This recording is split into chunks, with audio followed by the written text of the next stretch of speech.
Ce sont deux notions juridiques totalement différentes. Le harcèlement moral est défini très précisément par le Code du travail, à l'article L 1152-1, qui nous explique que ce sont des agissements répétés ayant pour objet ou pour effet une dégradation des conditions de travail, susceptibles de porter atteinte à vos droits, à votre dignité, d'altérer votre santé physique et mentale et de compromettre votre avenir professionnel.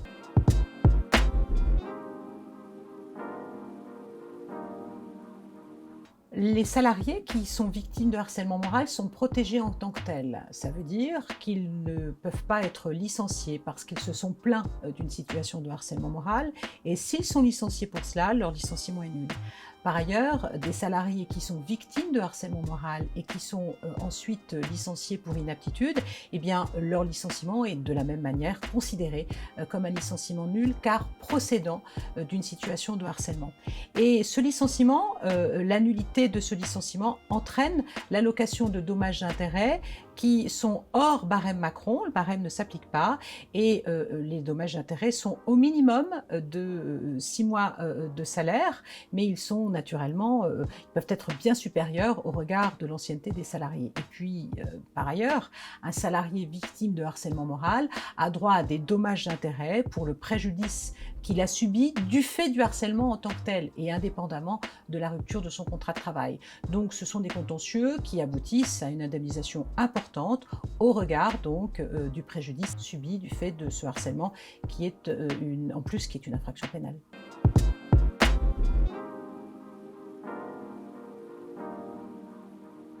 Par contre, la souffrance au travail, c'est autre chose.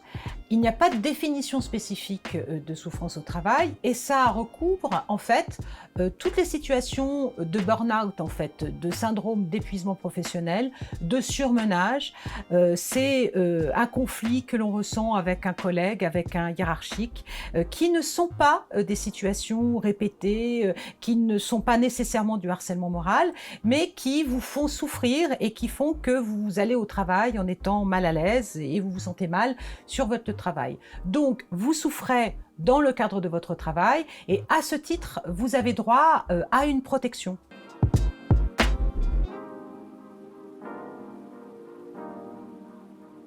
En effet, votre employeur a l'obligation de prévenir et de vous protéger contre toute situation de souffrance au travail et notamment, il doit mettre en œuvre des conditions de travail, des mesures correctives lorsqu'il est informé de ces situations de souffrance. Vous êtes surmené, vous êtes surchargé, il revient à votre employeur de faire en sorte de mettre un terme à cette situation de surmenage ou de surcharge professionnelle. Vous êtes en conflit avec votre collègue de travail, sans pour autant qu'il s'agisse de harcèlement, mais vous êtes en mésentente avec lui, eh bien votre employeur doit faire en sorte de mettre un terme à ce conflit. Il ne doit pas laisser perdurer cette situation de souffrance qui vous touche, mais qui touche également votre collègue de travail.